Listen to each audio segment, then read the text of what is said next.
back to The Funny Thing Is. I'm your host, Nicole Birch, where every week we bring you somebody who shares a life-changing event, the medicine they took to get better, and the funniest lesson they learned along the way. Today, I have a very special guest. You might have seen her back in 2022 when she made national news during a stand-up show. Today, we have with us from Jimmy Kimmel Live and The Late Show with Stephen Colbert, Ariel Elias. Hi. Welcome to the show. Thank you. Thanks for having me. I'm so excited to have you here. Awesome. We know each other from a comedian group. Yeah. We've had a couple of them on, and it's where we just share all of our tips and trades, and it takes a village. Yeah, it's a lot of sharing emails that people probably don't want shared. It's a lot of how to get through customs while being a comedian who talks about politics. That's literally been the basis of like the last 2 weeks. Some misinformation getting shared, somebody else coming in and being like, hey, actually, it's not that. Yeah. I just, my thing was a comic, not in our group, but reached out to me and was like, hey, I can in order to promote your show, I can send out multiple texts in that city. And so I was like, oh, great. And like, some people were like, yeah, that sounds awesome. You should do it. And so like, I signed up for it. And then Steve Hofstetter was like, do not do that. You'll get fined. So much money. So bad. And I was like, oh, retract. And I ended up losing $75. That's how it worked. What is a life-changing event you would like to share? My life-changing event was I was doing a show in New Jersey in 2022 when a beer can was thrown at me by an audience member. Mm-hmm. I picked up the beer. I chugged the beer. I posted a video of it, and the video went viral, and it changed everything. I love it. And then I got to start having like a real comedy career from it. Yeah. Which felt very bittersweet in this way where I was very grateful for it, but also was assaulted.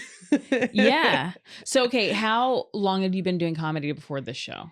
So I started in 2011. Okay. So at that point, like 11 years. Yeah. Had you just been doing local gigs? Had you been touring kind of or featuring or? I was doing a lot of featuring. Yeah. And usually, and not in like the sexy featuring way where like a famous headliner brings you on tour with them. Mm-hmm. It was not that. It was a lot of like, C rooms in bad places. And if I'm getting brought by a male headliner, it was usually like, we need to drive back that night because there is only one hotel room and they don't feel comfortable or whatever. Thank God, by the way, because 20 years ago, from what I hear from the older comedians, they're like, that's not how it worked back then. Right. No, these were actually like good guys. Yeah, exactly. But it would be, it was like you drive 4 hours to the gig, you do the gig, you make $100, you drive 4 hours back. Mm-hmm. So it was like, it was trying to break in New York and do clubs around. And I felt like I was like just starting to get my footing. And then I was featuring for John Marco Cerezi that night. Okay. And that happened. And I remember getting off stage. And he was like, oh my God, are you okay? Like he gave me a big hug. Yeah. A lot of people were like, are you okay? And I remember thinking, is nobody going to tell me I handled that well? Yeah. Oh, because I drank the beer. I forgot to say that. Yeah. Yeah. The beer we'll go through the whole thing of it.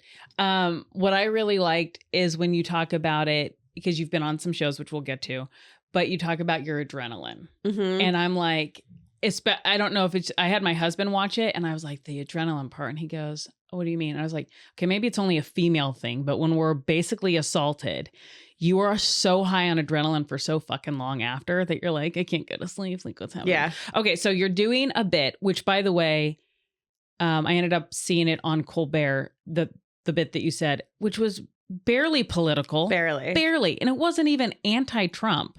No, I think it was, I don't do a lot of like political jokes. I think she could just tell from my general like vibe, general Jewish vibe. Right. Right. She was like, oh, you voted for Biden. Right. And so she starts talking shit. Well, so I did this thing and I still do it where we all have to do crowd work videos. We all have to put these out, but I'm not great at it, at least organically. So sometimes I'll say like, does anybody have any questions? Right. And so I did that thinking that somebody would be like, what was it like doing that or whatever? Yeah. And she said, she raised her hand. And I remember saying like, oh my God, did you raise your hand? That's so polite. And then she said, did you vote for Donald Trump? Or did you vote for Joe Biden? I don't remember which one. Yeah. But she asked me who I voted for. And you were pretty like, yeah, it doesn't matter. It doesn't really. And I don't care who you vote for. And also I vote in a state where it doesn't matter. And like, I mean, you were very good at kind of playing the middle of the road, as you should do probably. I mean, some people don't, but like anytime I post anything political, it's like it doesn't land. Yeah. So I'm like, oh, I'm not that comic. Steve Hofstetter, he crushes with it. He's that guy. I'm just not. It's also not something that I want to do. But you were pretty good. And you were even like, what did you say? Hold on. We'll have to breeze past this. That's okay. Edit. But, oh yeah, no, that you straight up said you guys can vote for whoever you want.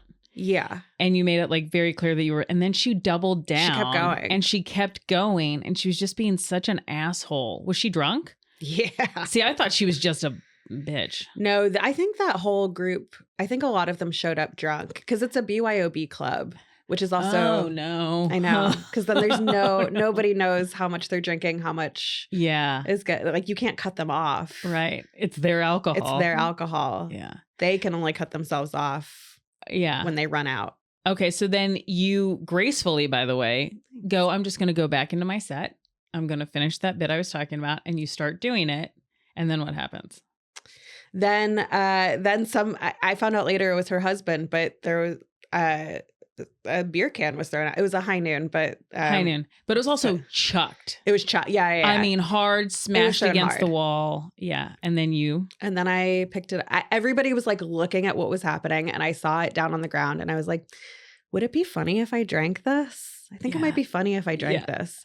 And I picked it up, and I felt some in there still, and I was like, great. And I gave it a beat because everybody was looking at the door. And so I waited for people to start looking back at me. And then I downed the rest of it. Yeah. And the timing of it was great because there was like a lull. And then when people, you could feel the audience. Yeah. You could feel them start to turn towards you. And then they were like, yeah. And they were like cheering for you. Yeah. There was like, one girl. So well. Thank you. There was like one girl who really who like saw it and started the cheering. And I was like, thank you. Yeah. And then I would never, it was such a lesson in like, I thought the show was going to be awful, and like it was, but I still recorded the set. Yeah. I had my tripod, and I was like, this is why you record on your set, Ariel. Yeah. And I was so glad I had it. And then you posted it. And then I posted it. So that night, John Marco started tweeting about it, and he started tweeting about it, and I saw that was getting some attention. So then I just posted a screenshot, and then that night I couldn't sleep, and I was like, I'm just going to clip this up now. Yeah. And posted it the next morning. My husband was like, I don't know if you want to post it. You might get a lot of hate. This would be my husband. Yeah. And I was like, I'm just going to do it. Who cares? I don't have any followers. It doesn't matter. Nobody's going to see this. And then it just took off. First on Twitter, mostly on Twitter back in the day. Yeah. R.I.P. Yeah. It took off. And then my husband was like, never listen to me again. Always trust your instinct. Right. You were right.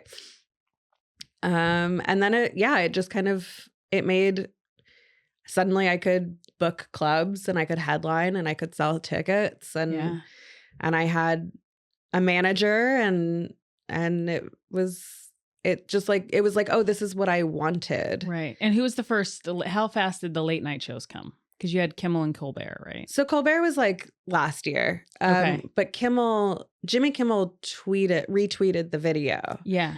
And when I saw that, I just responded, and I was like, can I make my late night debut on your show? And he said, yes, definitely. Girl, you smart. Hell yeah. Hell yeah. Yeah. Ask for things in public when they can't say no to you. Absolutely. Do that. And then they were on hiatus the next week. So a week after that. And it was really cool because like I didn't realize Kimmel doesn't really have comedians on very much. Yeah. It's been a long time. Yeah.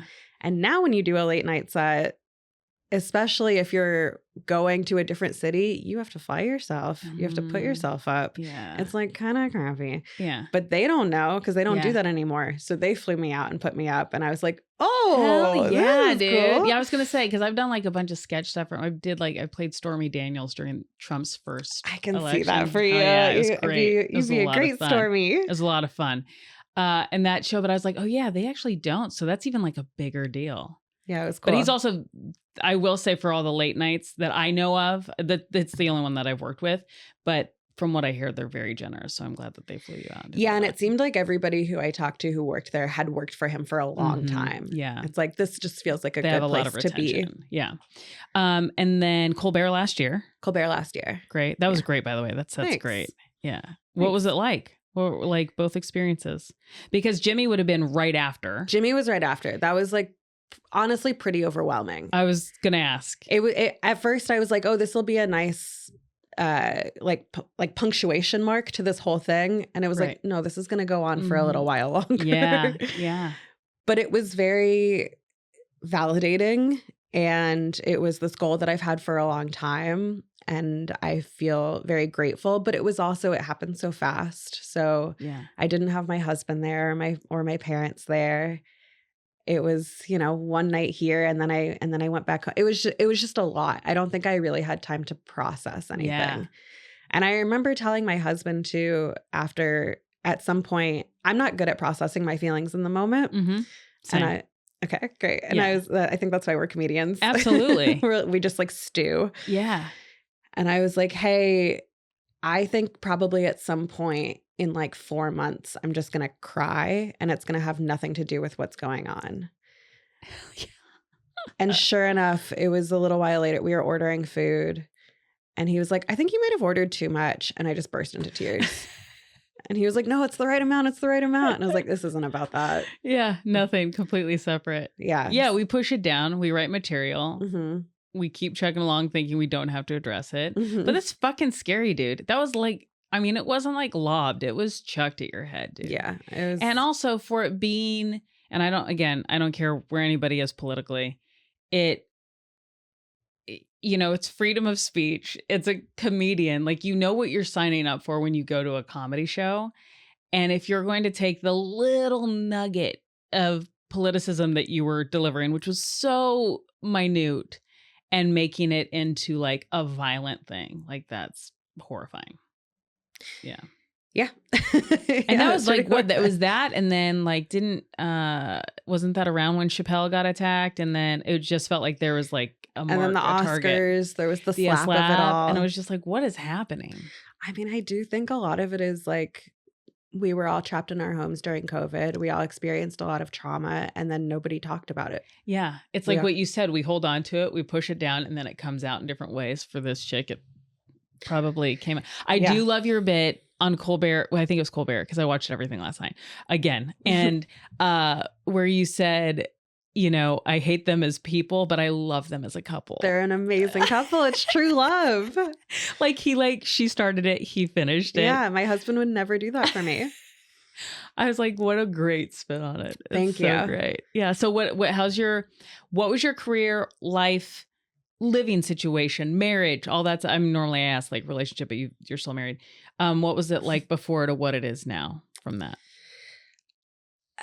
I mean, career-wise, I was just like home a lot and trying to and like making no money. Yeah. And the grind is like a good way to put it. And then suddenly I was like, okay, I'm gone every other weekend and figuring out how to headline, which was so exciting. Yeah. Like, I remember the first time I did it, I was like, here's every joke that I've ever written. And then learning how to, like, having that space to learn how to actually do it and create like a piece that makes sense, an hour that makes sense together and that says something. That was really, really neat. And my husband used to do stand up, so he understands what he's always like rooting for me, but it was an adjustment, but it also helped that I was like finally able to pay half the bills. Yeah. So then what is whatever happened to them? Did anything? So I mean, I kind of know the answer to this, but you know what happened. Yeah. They have their man in office. Yeah. No, he had to like pay a fine, basically. I didn't press charges because I would have had to keep. They were like, you have to come back to this town. You're like, absolutely not. Hard pass. So the owner of the club pressed charges and like for trespassing, basically, and he paid a fine of like, I don't know, $500 and can't go back to that club. That's about it.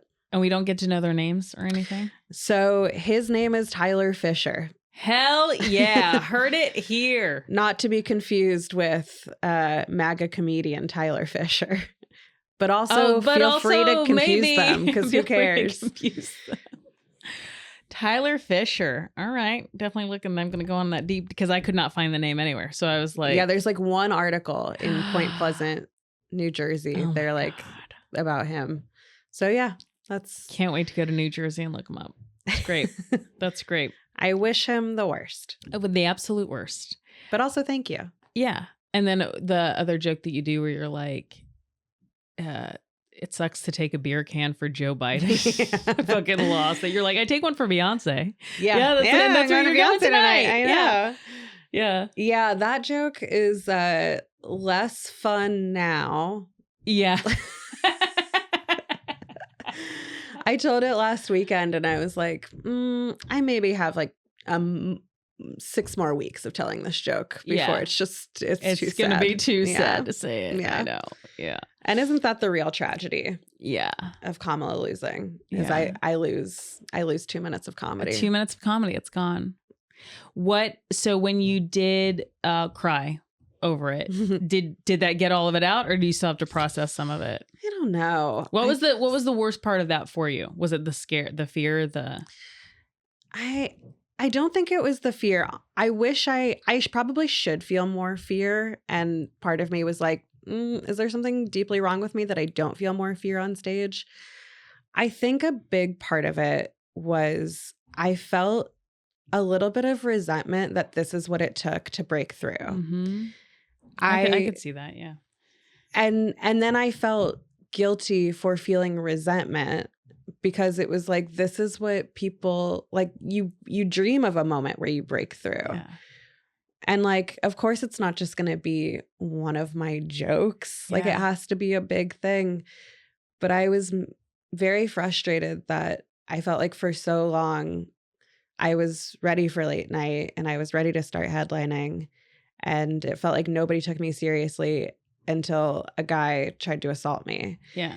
And I think that was the hardest thing to process, of like, not that I ever felt undeserving of what was happening, but it just felt like, why do I have to involve this guy in it? Yeah. Why does he get to be a part of this story? Yeah, I'm literally working through that in therapy right now. Do you do therapy? No, I did it for a little bit. Yeah. I have a great therapist, but like we talked about it literally yesterday.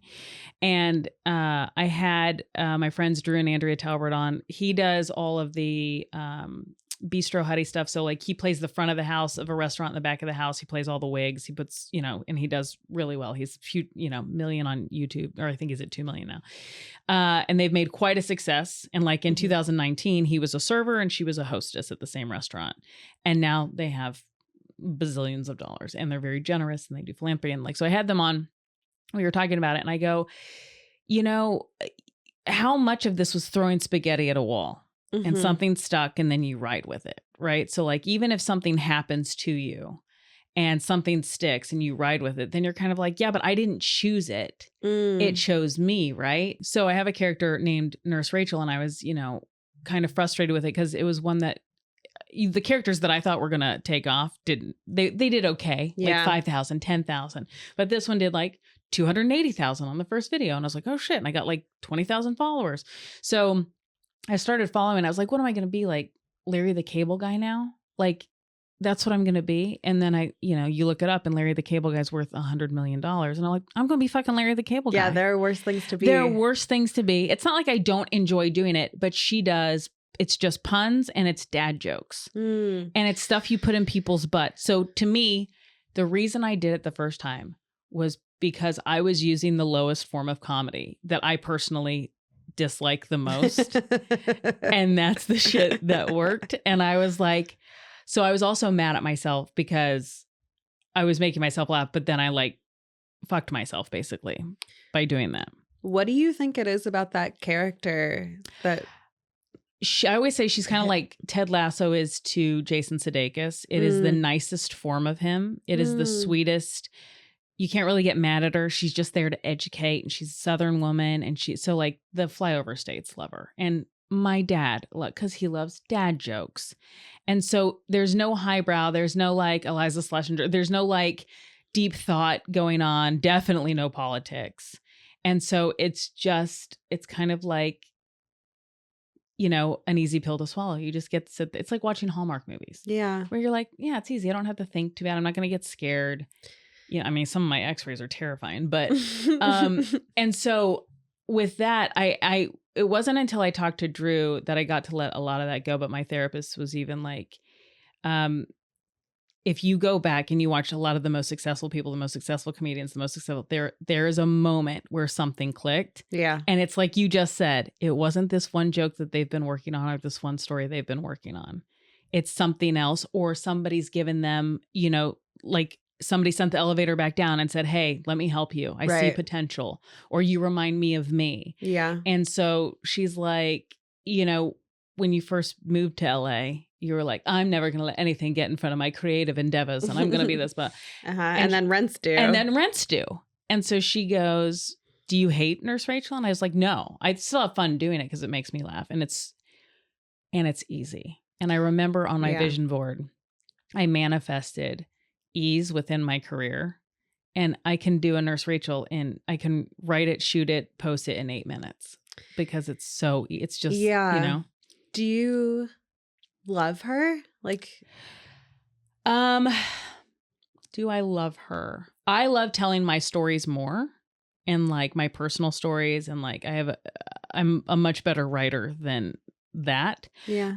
But yeah, I don't know. I don't know if I love her.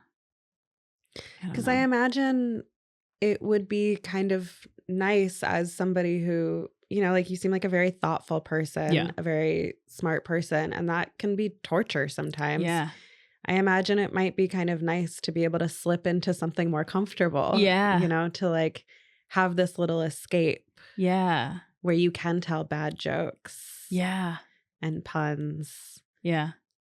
And I think Drew's also getting riskier now. Yeah. Where he used to play it a little bit safer, and now he's like, there's like sexual relationships going on in the workplace now, which he wouldn't have done originally. And he's like, now there's like, it's an episodic thing. And he's like, then you can take more swings once you get the attention. It's like you have to learn the rules to break them. Yeah. So is that the same for you? Like, this happened. Are you starting to feel like you can take bigger swings? Totally. Really? For sure. Oh my God. Tell me about that. Yeah. Well, I mean, for a long time, I was like, I won't tell any political jokes. Like, I want to be middle of the road. I want everybody to like me. Right. And since this, it wasn't immediate. It's taken a long time, but this afforded me so much more comfortability on stage. Mm-hmm. And it does bring some people to shows who know me. And that allowed me to be like, well, instead of talking, I don't want to talk about politicians themselves, but like, what are issues that I care about that I can make funny? Yeah. And even if you don't agree with me, you can still hopefully enjoy it. Yeah. And that was like not something that I would have tried if I was still, you know, featuring the way and you doing were. 20 minutes and it's not my show, it's somebody else's show. Right. And that helps you find your voice. And that's also true because you're featuring. So there's like certain boundaries you don't want to cross, where now it's like, oh, you're the headliner, you can. But the goal with stand-up is always to figure out how to get the gap between who you are off stage and who you are on stage as small as possible. Right. That's good to know. That's good to, I like that. So are you finding yourself more political? Yeah. Yeah. Yeah. I mean, watching Steve do it, I'm like, my dad's, he's a MAGA. My mom's liberal all the way. That's why they're divorced. That's probably one of many reasons, but my dad loves Steve. Oh, interesting. Isn't that funny? That's so fun. That's like when Republicans love AOC. Yeah. Like when MAGA people love AOC. It's a little weird. Yeah. That's interesting. I wonder if it's just like they just love somebody with conviction. Yeah. The confidence in which, because I think a lot of times. And he's a guy. And he's a guy. And he's a white male. Like, but there's also like when he, it's usually he's not just up there talking shit on these people. Right. It's usually somebody's confronting him first. Yeah. And so then my dad's like, well, that guy sounds like an asshole. I would never. And I'm like, okay. Well, it's also such a fine line between like finding like political stuff and being able to talk about that and clapter. Yeah. Right? It's really hard. It's really hard to what's the word? To like not cross that line. Yeah. You know? Do you find that from that incident to now that you're able to take bigger swings? Yeah, for sure. Yeah. Because it's like now I have a lot more room on stage. I have a lot more comfortability that has afforded me. Mm-hmm. You're headlining versus featuring. Headlining versus featuring. When you're featuring, it's not your show. Mm-hmm. So you're not trying to alienate anybody in the audience. Right. Not that I'm trying to do that headlining either, but you have so much more room for them to get to know you and also to recover if they hate you. Yeah. So there's that part of it, but it's also like the whole goal of stand-up, at least for me, and I think for a lot of comedians, is to make sure that who you are on stage and who you are off stage, that gap is as small as possible. Right. So if these are issues that I care about in my real life, finding a way to talk about that on stage and make it funny and silly and point out how ridiculous it is, like that feels like finding your voice. Yeah. I also think that you have such a strong voice with that. Like you're so good at. Thank you. Yeah, that you don't alienate people. Like even if people just watch that clip, the MAGA people can't be that upset. I mean, they have to be pissed off at that guy because it's like you weren't even baiting. You weren't even like you were really trying to dissuade the crowd. Like you were really trying to squash it and move on. Yeah. And they just kept going. It was like, you know, as a MAGA person, you're watching that going, oh my God, don't just shut up, lady. Stop heckling. Stop. You know what I mean? It's funny when people are like, but what happened before the video? And I was like, nothing. Like, that's why I didn't include it. It's so boring. Yeah. It was just me telling a joke. Nobody really liked it. I said, does anybody have any questions? And then that's where it picks up. Yeah. And also, what could she have possibly said? Like, unless you were directly looking at them, calling them every name in the book, it's like you still don't. No, they were in the back. I was not trying to talk to them. Tyler Fisher. All. Oh my God. I can't wait to do a deep dive as soon as we're done with this. I don't know how much like information, you know, there is part of me that's like, yeah, what's everything about him? You know, like treating him like my worst ex-boyfriend where I'm like, where is he at all times? Right. And then the other part of me is like, how much am I going to let this guy be a part of my life? No. Yeah. Like, I think like if you look at it like this was a gift in a moment of time. Right. Was it also awful? Yes. But it's a gift and just keep looking at it as that. And then that's your platform to jump off of. Great. But then what you jump off of into has nothing to do with him anymore. Well, it's like you asked me like, what story do you want to tell? Yeah. And I was like, you know, I feel like I don't want to, but it has to be this. Yeah. You said, I don't want to harp on this. I don't want to harp on it. And I don't think that you are, by the way. When you sent it, I was like, yes, I absolutely want to talk about this. And I say it on stage too, but it's like, there's part of me that feels like I should be done talking about this. This happened 2.5 years ago. And then there's another part of me that's like, but this is a big part of my life. Part. And your career. And it's my a huge career. Part. Yeah. It's part of the story, but also, even if I didn't want it to be. In your defense, that's also the whole tone of this podcast is like when your life goes from one place to another and the trajectory of that. And then it's also inspirational and like, and how like in the middle part is what's the medicine. And you're like, oh, I had to cry about it 4 months later when my husband thought I ordered too much. He's like, I'm never saying that again. Yeah. Yeah. Yeah. I mean, look, let's not pretend like there aren't some food issues within that. And also writing jokes about it. Yeah. Like that helped a lot. Yeah. I never felt more pressured to write a joke about something. Right. And as soon as I found it, I felt like I could relax. Right. Absolutely. If you can find what's funny in the worst thing that's happened to you, like that's how half of us get into stand-up. It's cathartic. It's literally therapy on stage. Yeah. Yeah. Without like subjecting people. Like some people say they do therapy on stage and it's like, oh, you're just unloading. There's nary a joke to be found. No comedy. No punchline. What do you think the funniest lesson is that you learned? If there is one. I mean, you kind of alluded to it, but there really is somebody for everybody and everybody deserves true love. I really believe that. I really believe if those two people ever get divorced, you'd be devastated. I will be so upset. The way that I see love will be shattered it will be as if somebody has thrown a beer can at my idea of love if they get divorced. I'm so rooting for the Fishers. The Fishers. Oh, it's so good. Here's to you, Fishers. Where can people find you? You can find me on all social media at Ariel_comedy. I'm doing, when does this come out? Can I ask about it'll dates to 2 promote? Mondays. Yeah. Okay. I'll be, I have a bunch of tour dates coming up: Fairfield, Connecticut, Boston, Plano, Texas, San Diego, Chandler, Arizona. Yep. We're doing the mic drop. We're doing the mic drop tour. Pittsburgh. So yeah, please come to see shows. I'm also doing this project right now that makes me wake up every morning in a panic, where I'm writing one joke every day for a year. Oh, I've been watching. It's great. So follow along with that if you want to see, if you want to see like the joke writing process. At what point in that, before you get off, at one point in that, were you like, oh, fuck. Like, was it day 10? Was it day? So after day 30, I was like, I should have only done 30 days. Yeah. Why did I say a year?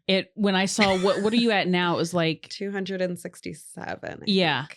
I saw the last one I saw, I think it was 242 or something like that. And I was like, I don't think I've ever written that many jokes in my whole career in 15 years. But I bet if you sit down and make yourself do it, you will. Yeah. I mean, it's a great workshop. Like, Thanks. It's a great way to workshop jokes. Yeah. It's great. So that's where you can. All right. So follow her. Please. Thank you for coming. Thank you for having me. Of It's so nice to meet you. You too. I know. Like in real life. I love it. All right. You guys know the drill. We will see you next week. You can follow me at The Funny Thing Is Comedy or at The Funny Thing Is Podcast, at Nicole Birch Comedy or NicoleComedy.com, and check out my tour dates and all that good stuff. We'll see you next week. Bye-bye.